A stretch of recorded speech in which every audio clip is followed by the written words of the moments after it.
ternyata ada 32.976.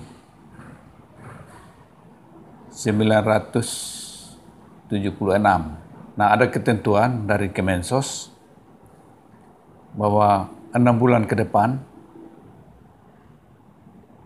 akan dinonaktifkan.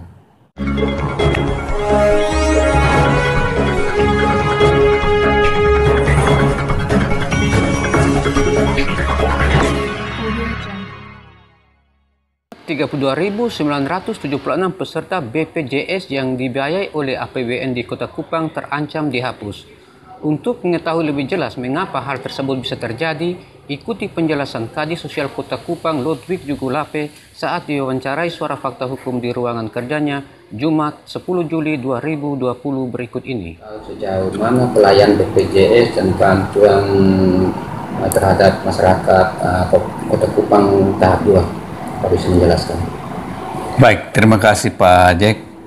Jadi terkait bansos, bantuan sosial yang namanya PBI atau BPJS,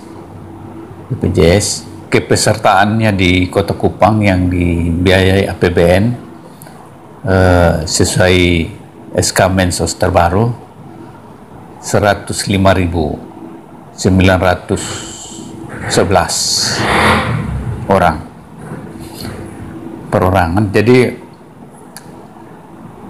dari jumlah itu ternyata ada 32.976 yang kepesertaannya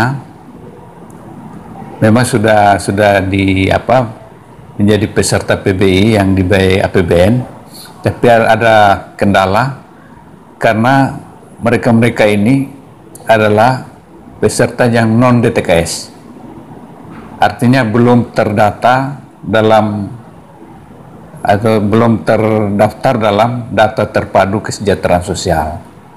Mereka jadi peserta. Nah, ada ketentuan dari Kemensos bahwa 6 bulan ke depan akan dinonaktifkan, dan itu sudah berlangsung katanya dari 2017, dan Agustus ini kalau tidak diperbaharui, didaftarkan di data terpadu kesejahteraan sosial atau basis data kemiskinan yang ada, akan dinonaktifkan. Nah, sehubungan dengan itu, hal yang sangat penting dan kami mohon kerjasama dari semua bagi Bapak Ibu, saudara-saudara saya di warga Kota Kupang, pemegang kartu BPJS.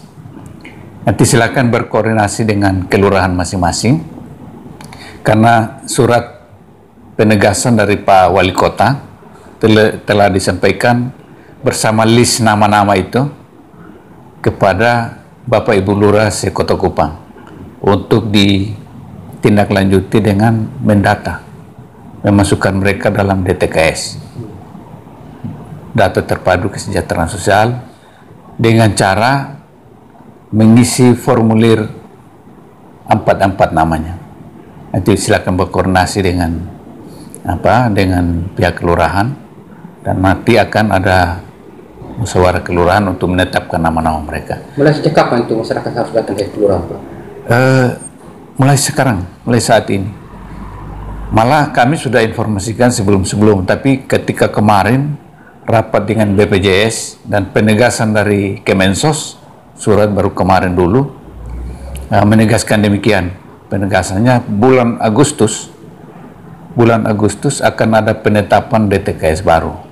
Nah, kalau ketika penetapan DTKS baru oleh Kemensos nanti, bagi mereka-mereka yang belum termasuk dalam DTKS itu akan dinonaktifkan kepesertaan BPJS. Nah, itu sangat sangat berpengaruh terhadap, karena sangat membantu sebenarnya. Oleh karena itu mohon kerjasama dari semua warga masyarakat yang pemegang kartu-kartu itu. Terkait hal ini, apakah pemerintah Kota Kupang sudah mengantisipasi terhadap warga yang terkena dampak tersebut? Ya, mengantisipasi salah satu ya kita berusaha untuk mendata, memperbaiki, memverifikasi validasi data yang ada dengan menyempurnakan data terpadu kesejahteraan sosial yang ada. Selain itu, lewat APBD kota sendiri dan APBD provinsi juga ada tersedia kuota untuk mengakomodir warga. Tapi kan peluang untuk dari APBN kan cukup besar. Tersedia sekarang 3,8 juta kuota untuk peserta baru seluruh Indonesia. Jadi kesempatan ini untuk kita manfaatkan sebenarnya. Selain yang sudah ada ini kepesertaan, juga peserta-peserta baru silakan mendaftarkan, daftar diri dengan formulir 44 itu lewat operator SISNG yang ada di kelurahan masing-masing di bawah koordinasi Bapak Ibu Lurah. Ya. Ada hal lain yang terkait dengan bantuan sosial saat ini yang bisa Bapak sampaikan? Ya, jadi selain itu Kota Kupang kan sudah menyalurkan bantuan sosial yang bersumber dari APBD kota, dan tahap 1 sudah selesai dan sudah selesai penyaluran, tapi masih dalam taraf penyempurnaan datanya untuk diluncurkan tahap 2. Nah, tahap 2 direncanakan Juli ini. Kalau tidak ada halangan mungkin minggu depan kita sudah salurkan tahap 2 gitu. Tapi data-data harus dikelirkan, seperti misalnya yang sudah dapat bansos lain itu kan harus diganti dengan yang warga yang belum dapat. Kemudian yang terlanjur mungkin orang kategori mampu, ini kan error dari pendataan, biasalah 1-2 pasti ada, itu diperbaiki. Oleh karena itu kami harus perbaiki dan mohon kerjasama sebenarnya dari seluruh warga masyarakat untuk ini. Dan harapan kami ketika ada yang memang betul-betul sangat terdampak dengan pandemi COVID-19 ini, kan kami beri peluang untuk mendaftarkan diri untuk kita verifikasi dan validasi. Apabila memenuhi kriteria akan diakomodir, karena slot kita masih cukup. Dari APBD provinsi sendiri kita masih kekurangan data ini untuk mengakomodir kurang lebih 4.000 orang, 4.000 kakak. Nah, sangat disayangkan kalau kita tidak manfaatkan kesempatan ini.